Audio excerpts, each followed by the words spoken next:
Dr. Mario Motta, is definitely at the high end of amateur telescope making. He's going to present to us a program this evening on his building of a 32-inch relay telescope and observatory. Mario is busy in just about everything. We see him at Stellafane. He's active in the Boston ATMs. He's a cardiologist. I think it's among his many accomplishments, it's amazing that he also finds the time to share what he does with folks like the rest of us. So please help me extend a warm Astro Assembly welcome to Mario Motta. Thank you. It's been a few years since I've been down here, actually. I think the last time was the late 90s. So not as much time as I would like. But anyways, what I'd like to do is this, I got it in two separate parts, but I'll just give a quick brief, almost like a movie through of the building of the dome, because I really like to talk about is the optical system, which is a brand new optical system. Quite frankly, I built all my own telescopes since I was a kid, but this is the first telescope I built I didn't actually design. I'll have to give the credit to Scott Milligan. Paul Vallely, who was in the audience, had some hand in it as well. In fact, he gave me some of the parts from a satellite he just happened to have in his basement. But I'll show you. Hi, Jack. This is a photo of the course head with my first 32-inch scope, which is still in existence up in New Hampshire. But I'll just go through these. That's the first dome I built many years ago. Here's the second dome I built. This one houses 16-inch. This housed my current 32-inch up in New Hampshire. And this is the latest, which is my wife, when the kids went to college, said she'd like to be close to the water. We lived in Linfield for many, many years. And she happened to find a piece of land on Wingashick Beach, 140 feet above sea level, but just a quick walk down to the beach. So she's happy. She asked me to go spot out the land and see, because I've rejected a few other parcels saying too close to buildings, too many lights. She found this and said, I think it's pretty good. Why don't you go look at it? So she told me that at like 3 in the afternoon on Saturday. I said, I will. And then as the doctor said, she noticed I hadn't left yet. She goes, why aren't you going? I says, I plan to around midnight.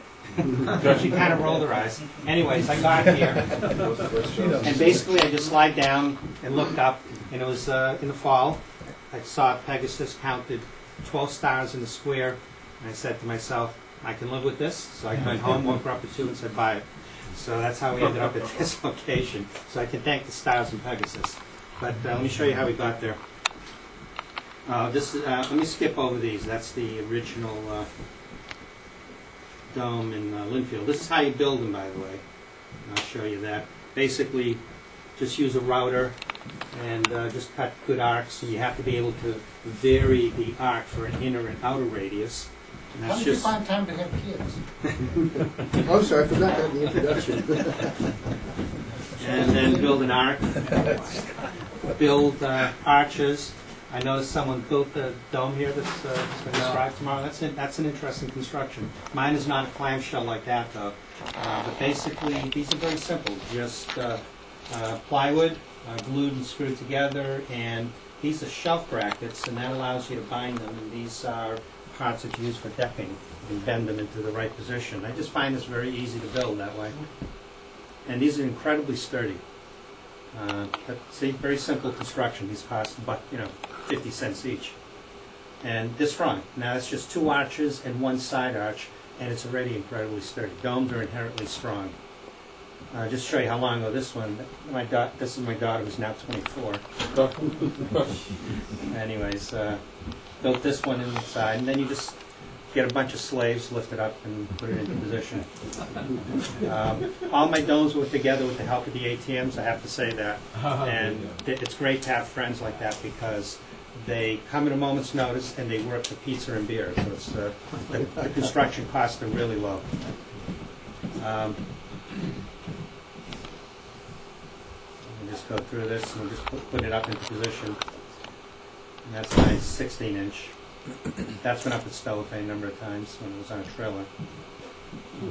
Okay, then I started another 30, my first really big scope, 32, which is our first flight in '94. So the first scope was the 80s scope. This is the 90s scope. and the next one is the next century scope, I guess. So here are a bunch of curves. All right, just make and glue them together. Usually use at least 2 overlaps because you got to be able to span it, and you can use lots of glue and lots of screws, and you can make very, very rigid curves. That it's really not all that hard to build. If it's something this big, you got to build it in place. That's Gary Walker, go with friends from the ATMs. Same similar type construction. First one was a 16-foot dome. This is an 18-foot dome, and the new one is a 20-foot dome. Doesn't sound like much, but it goes up by the volume, and it's a huge difference in feel on the inside. Finished off. Here's the that's the blank ground for the 32. And this was a straightforward Newtonian. We all know what Newtonians are. This was ground into a parabola. All I did was sandblast the backs so they would be lightweighted. That ended up as this 32-inch scope, which is still in operation and works very well.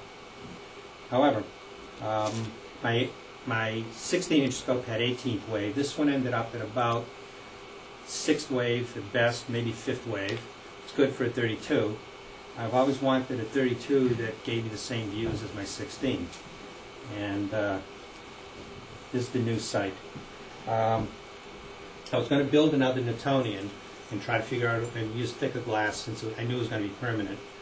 And then Scott Milligan came up to me and said he's been working on a design that would give me much better resolution and have a number of better features than a straightforward Newtonian. And after we talked for about 6 months, he convinced me this was the design to use. So it took a little bit of a gamble and we went with it. Here's the construction of the house. First thing was to build a bridge pier. At least that's what everyone in the neighborhood called it. When you say beach, Mario, beach down to what? Which water? Wingashi Beach. To a lake? No, beach. Ocean. Beach Bay. Okay. I'm up in Gloucester, so I'm north end of Gloucester. Anyways, 23-foot pier that goes down 6 feet into the ground. And this really gave neighbors a bit of a pause as to what exactly I was building. And the builders were perplexed because I got this giant pier here and I'm telling them nothing can touch it. So they had to put a steel beam going across because I absolutely refused to let them put one nail into this thing for obvious reasons. We all know why, but they had a hard time figuring it out. In fact, when they were doing the first floor, I went around and said, wood's touching it, I need that cut. They just didn't quite get it and couldn't figure this out. Notice I have a very good horizon, by the way. Wow. Are there any drawbacks with being right on the beach as far as seeing that? I'm 140 feet up, and fog really is an issue. And quite frankly, the first speaker, is he still here? He mentioned the wind scope. Through various friends I have, I was able to spend actually 2 nights in the wind scope and really studied that telescope really well and how they constructed it. And I incorporated some of that into this. One, there's no heavy masonry, and there are vents all around this, both above and below the floor level, plus a 5-foot just empty dead space just to allow heat to escape beneath the floor of the observatory. And this over here would end up being the control room. Bottom line is, my seeing frequently gets down to 1 arcsecond, which compared to my other 2 observatories, I never got there. So that alone made a huge difference in what I can see. He was talking about dark matter and lens galaxies. Well, 2 weeks ago, I was able to find and look at, not photograph, look at the Einstein's cross. I saw the central galaxy easily, that's 16th mag, and the points of, I had to cheat a little bit, I closed my eyes a few minutes and then use averted gaze, but the points of the 4 points came in and out of field of view, just like kind of scintillated in and out, but I can actually say I saw Einstein's cross. So that shows you the resolution ability.